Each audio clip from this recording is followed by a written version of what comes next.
My story is from when I was growing up at my parents' house in Burton, Michigan. Since I was about 7 or 8, all the way up until I moved out, I witnessed several odd occurrences. My dad was an over-the-road truck driver, so I was home with my mom most of the time. Weird things that have happened include tapping on the walls, voices, being touched, feeling like you're being watched, and even a full-on person that disappeared in front of me.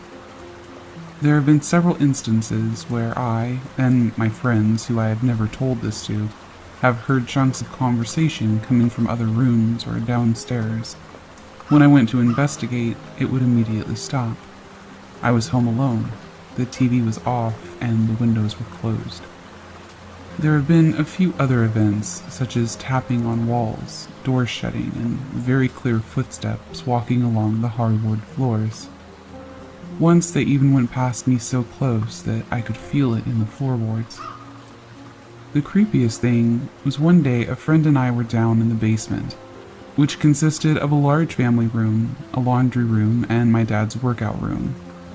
The door to the workout room did not have a doorknob since they were refinishing the house. There was only a hole in the door for one. I don't remember why, but my friend and I looked through the hole and clearly saw a man sitting on a weight bench. She thought it was my dad. We didn't think anything of it until shortly after at dinner, when I asked my dad why he wasn't at the table. I then learned that he was a few states away out on the road still. I had thought he came home. I told my mom and she immediately called the police thinking that there should have been someone in the house. She said she heard commotion in that room earlier in the day, but she thought it was us. There was no sign of anyone being in there. Another creepy thing happened in the basement. Some friends and I were in the family room playing Nintendo 64, and clear as day, a man walked right past the double sliding laundry room doors. The room is like 30 by 8 and has a set of the bifold closet doors as an entrance. Almost all of my friends saw this. The man walked past, and right before he was out of sight, turned toward the wall and made a motion like he was opening a refrigerator door and putting something in. He then walked out of sight. We went in there to see who the hell it was, and there was nobody there. I have been living on the other side of the state for 3 years, but my mom still lives there and is most of the time alone with the dog since my dad is still on the road a lot. She says that she still hears the conversations and the footsteps quite often, and has seen the guy in the basement twice. I'm skeptical, but honestly I don't know what to make of it. There have been multiple witnesses, and I've tried to debunk everything, but I just don't know how to explain it.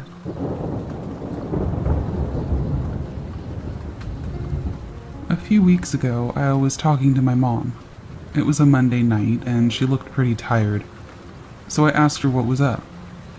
She told me that the night before, at about 5 in the morning, she was woken by the sensation of being watched.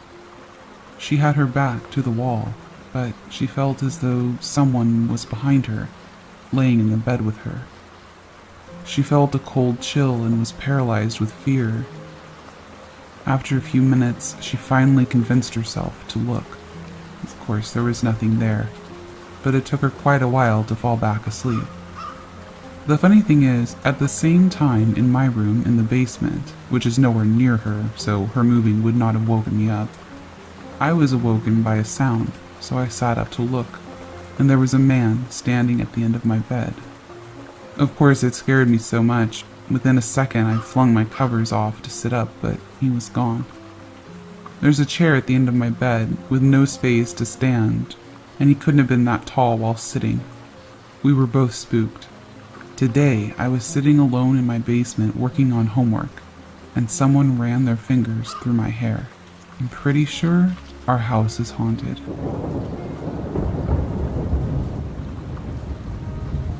I grew up in several haunted houses. Even now, we have an entity in our kitchen who we jokingly call the fridge ghost, as it likes to hang out by the fridge and occasionally open it in the middle of the night. But for now, I'm going to talk about a house I lived in until middle school. It's located on a street called Cherry. which my friends and I always joked about for obvious reasons. However, nothing about the feeling I had when I lived in that house with my family was anything to joke about. My friends never wanted to spend the night at the house I grew up in. All of them had the same bad feeling staying there. This sinking feeling that formed in the pit of their stomachs before something would happen. And unusual things inevitably would, more often than not. Doors would regularly open and close on their own, and this was something that I chalked up to the tilt in the foundation, at least at first. But when you hear your doors, cabinets, doors leading to the house, essentially anything with a hinge, slam in the middle of the night, you start to question if it's just regular house noises. The windows would open and shut on their own as well, which is a little harder to pin on a shifting foundation. There were a couple of times that the televisions would turn on and off on their own. Sometimes the volume on the TV sets would go up and down as well, and there were other times the channels would show up on the television sets that I've never seen. I could probably blame the odd television behavior on magnetism, or the fact that both television sets were quite old. However, the strange things I would see on those off channels through the static are enough to convince me that there might have been something else going on there. I would often hear noises in the vents, like things were crawling around in them. Sometimes it sounded like bodies were being dragged through the ventilation shafts. Sometimes I would hear scratching on the walls or the windows, or other out-of-the-ordinary sounds like footsteps on the floor when no one else was there. My mom used to tell me that it was little woodland creatures who got into the insides of the walls, but I never saw these animals. The closest I came to seeing anything close to that was one family of skunks we found living under our porch. But after moving them out safely to the woods, we never saw any other animals that could account for making the types of noises I was hearing. Sometimes I heard whispering, and other times I heard yelling, like a faint cry through the walls. There were other times I would find weird yellow liquid on the walls or other similar substances. My mom used to tell me it was mold and not to touch it until she could clean it, but it didn't look like any mold I've ever seen. It didn't look like any of those substances could be made by anything living. I would also see ghostly figures wandering through the house. When I was young, I used to talk in great detail with what I think was a child female entity. It was more like a one-way conversation with the entity, although sometimes it would answer in its own way. I wrote an essay about my friendship with that ghost for one of my classes later on, and submitted it as fiction, so the teacher wouldn't think I was crazy. But the truth is that my friendship with that ghost and some of the other presences was very real. Of course, there was the typical haunting stuff too, objects being thrown, pulled, or just simply going missing altogether. I used to joke with my mom that the wall trolls or house gnomes had made off with our stuff, to which she would just roll her eyes. When my mom started seeing some strange entities peering at us through the windows, or as we were sleeping, she started to take my stories a little more seriously. She won't agree with everything I've claimed to see in that house, but she will definitely admit that there were presences that would appear. I often saw toys come to life, including a doll my aunt had brought me back from Russia. I had a dream that the doll was trying to kill me by choking me to death. When I woke up, the doll was sleeping next to me in my bed. No one had ever moved it there that night. I ended up blessing the doll and throwing it away. To this day I don't like dolls, and I won't sleep in the same room with one. I remember that the landlord who lived in the house next door was always asking us how things were going there. My mom told me to keep quiet about the things we saw because the rent was cheap and she didn't want to upset her. But even though I never got any direct answers from the landlord, I could see by her behavior that she must have known something was off with the house. Perhaps the strangest thing was that the house didn't particularly have a dark past or a history attached that would make it stand out as a hub for spiritual activity. The landlord was cranky, and her attitude could have contributed to the overall negative energy. But other than that, we never knew what in particular made the house so haunted. I didn't exclusively see evil entities in the house either. Like I said, I made some friendships with the ghosts, and I even saw other entities, what I can only describe to be little people and entities that looked like what people say greys are, but they weren't aliens. This leads me to believe that the house was built on top of some kind of ley line or portal that opened up into other realms. Maybe instead of a haunted house, we just had a house with a gateway. I'm not sorry that I had the experiences that I did. In fact, I think it broadened my horizons and showed me from an early age that there's more to the world than what we can physically see. I will always think of the friendships I formed with the spirits and other entities fondly. For some people, my experience might have a rational explanation, and that's fine. I've always had an open mind, and I'm happy to listen to many sides of an argument. But for me, the experiences I had in this house growing up were tangible, and not just the imagination of an elementary school kid. They are something that has colored my view of this beautiful and mysterious world, and has opened my eyes to all kinds of realms of possibility.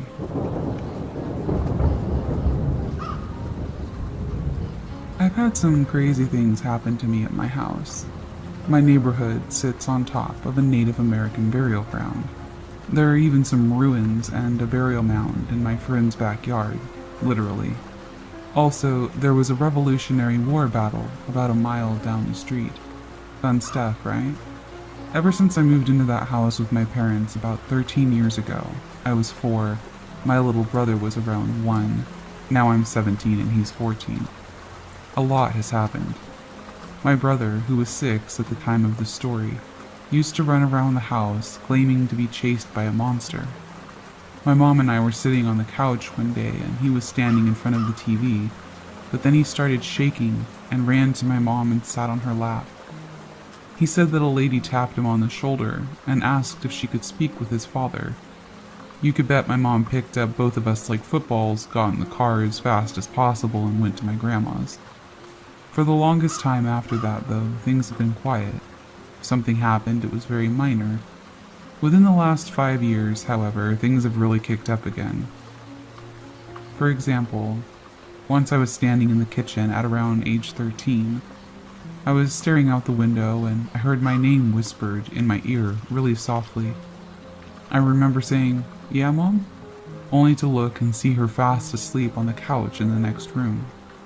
Another time at around 3 in the afternoon, while I was home alone with my brother who was napping upstairs, I heard a knock on the door and a couple of kids giggle pretty loudly. I answered the door right away, too fast for them to have run off, but no one was there. My mom heard a loud crash once and a little kid giggle while in the living room. She ran into the kitchen to call my dad and tell him about it. While she was in the kitchen, the garbage can lid started swinging. My dad, who's never experienced anything paranormal until last month, was working in the garage. The cap that keeps the air inside of a bike was thrown at him from across the room. I don't know why all of a sudden these things just started happening, out of nowhere after all these years of silence. My mom runs around the house with holy water after every experience because she's scared that it's going to hurt someone. I kind of doubt that. It's never hurt anybody before. It's only given us inconveniences and scared us, but I guess anything is possible. Does anyone have any explanation?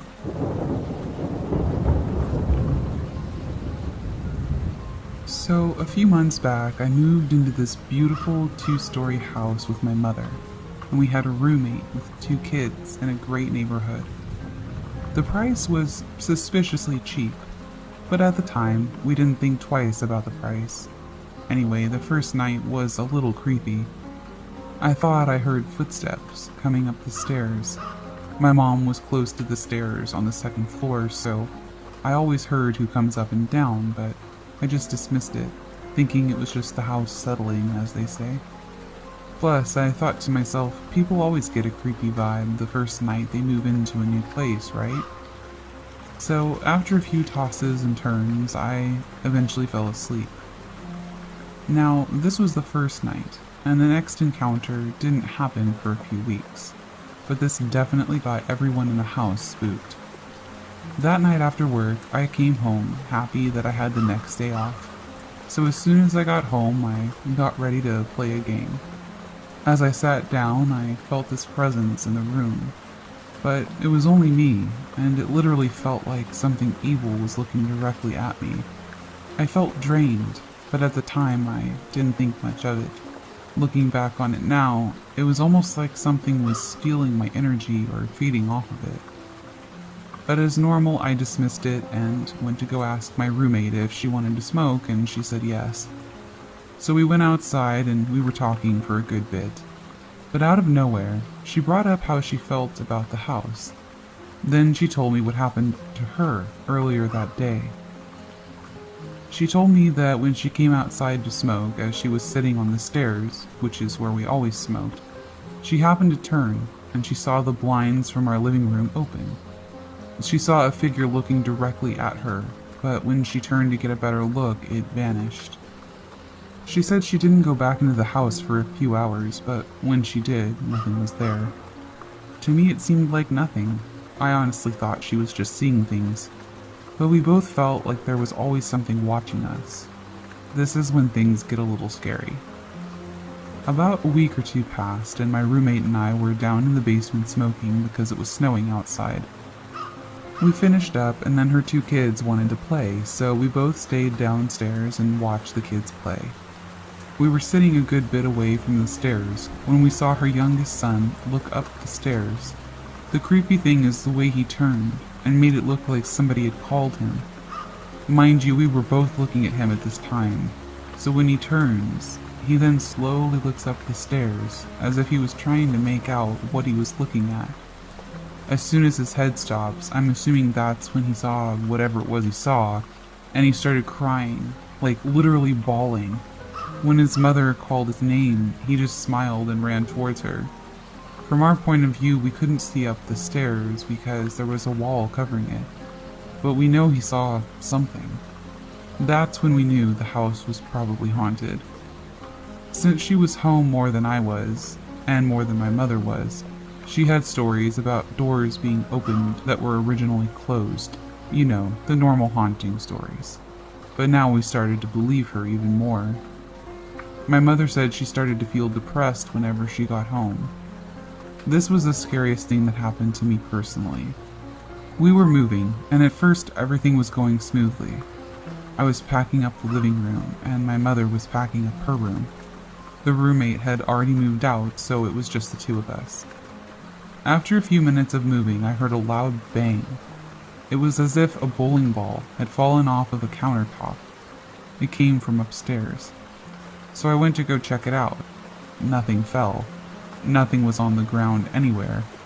My mom and I were pretty spooked, so we left to get some extra boxes and then we came back. When we got back, it was nighttime, and I went upstairs to pack up the kitchen. As I was doing so, I heard this loud, demonic screeching sound. I know it sounds far-fetched, but it's true. At the time, I didn't think much of it. In my head, I knew it came from in the area I was in, but when you're in a situation like that, sometimes defenses take over and you just try to brush it off. So I brushed it off. Thought it was just a car from outside that had a bad brake or had to brake hard. Anything other than what I'd actually heard. I proceeded to pack the kitchen. When I opened the cabinet, I heard the loud bang again. So I looked around. And then I looked back into the cabinet, proceeding to close it and run downstairs. Literally nothing had fallen in that room. I was running downstairs when I heard the screech again, but this time it came from inside the cabinet.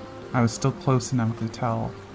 It was almost like I felt a gust of wind blow past my head at that point, and I swear it felt like something went through my forehead. It felt like a punch. It wasn't like a fist punch, but like an energetic punch. It didn't hurt, it was more like a force that went through my body that I could physically feel. I booked it downstairs and told my mom what happened. Needless to say, we moved a lot faster than expected. If anyone has any experience with this stuff, please tell me what really happened to us. I always find it kind of odd, ghosts and demons and stuff like that.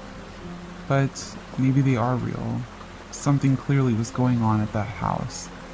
I just wish I knew what it was.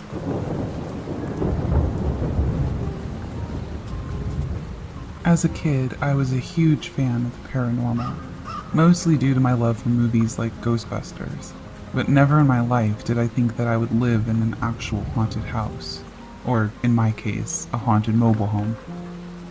This all started when I was around 4 years old. We lived in a pretty nice mobile home. Growing up, my aunt would babysit us, as both of my parents worked crazy hours to support our family of 5. Before we went to sleep, my aunt had a habit of telling us ghost stories. One night, as my paternal grandmother was visiting from Puerto Rico, my parents moved my twin and I to the living room, as my grandmother claimed our room for the night. I was already creeped out about sleeping in the living room, which was pitch black. What made it worse was that they decided to put the cup with my grandmother's dentures next to the sofa. Having a very overactive imagination, I started to scare myself with ideas of what those teeth could do to me in the night. I struggled to go to sleep as my youngest sister, who was about 3 months old, was getting fussy and not wanting to sleep herself. On what took my mom a while, she finally got my sister to sleep before 10 p.m. I was relieved, and then I went back to trying to get some sleep myself. As the night progressed, I was sound asleep until I was awoken by the noise. I didn't know what it was at first, and then I realized it was a girl laughing. Scared out of my wits, I hid under the blanket. I heard the laughing get louder and closer. I shook in fear and attempted to look up, but I heard the girl run away from me and start running all over the living room and into my baby sister's room. It was then that I heard my baby sister crying hysterically. I heard the laugh through all of the crying. I just laid on the sofa, trembling in fear as I heard both the laughter and the crying. Merged together, it was truly eerie. A few moments later, I heard running, and this time it was my mom getting up to get my sister and take her to the master bedroom on the other side of the trailer. I don't know how I did it, but I did manage to go back to sleep. The following morning, I asked my mom about it, and she told me she was getting that trailer blessed by a priest. A priest did come, and all of the activity stopped, or so we thought.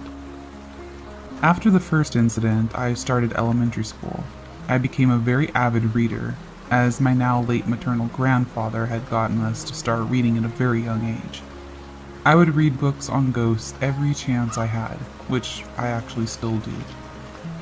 Nearly 2 years after my first encounter with the ghost, my little brother was born. Everything had been okay, and that's when it started again. Around this time, I wasn't sleeping in the living room, but I could still hear the running from my bedroom. The reason being that the nursery was in the room next to the room that I shared with my twin. I started sleeping with the radio on just so I could avoid hearing that ghost running and laughing. One day I was told to shower, as I had gotten pretty dirty from jumping into all the puddles outside. I heard my mom say that she was taking my siblings with her to the store and she'd be right back. The store was just 2 blocks away, so I figured it would be about 10 to 15 minutes to shower. I was singing in the shower, and then I heard that laugh. It scared me, as I had only ever heard that laugh at night, and when one of my siblings was around. I immediately shut off the water, got a towel, and went for the doorknob. I kept trying to open the door, but I couldn't. It was jammed. I started crying, and the ghost started pounding on the door and laughing at me. It seemed to have gone on for a while, until, as suddenly as it started, it stopped. I then heard my mom call my name. She very easily opened the door, and saw me on the ground sobbing. I had told her what happened, and she yet again called another priest to come and bless the trailer. Nothing happened there after that last blessing, since we moved about 6 months later. I don't know what's going on there now, though. The whole experience is a big reason that I usually shower with my door open halfway now. I also recently looked up the history of that neighborhood. As typical as it sounds, it seems that the area where I lived was at one point a makeshift cemetery before our city had an official cemetery. Our trailer had been positioned on top of the grave of a little girl. The whole neighborhood is known for a lot of hauntings. Sometimes I wonder if they removed the bodies or not, but I'll never know, as it seems the trailer I lived in was moved, and it's now a garden and parking spot for a house that was built on the lot next door.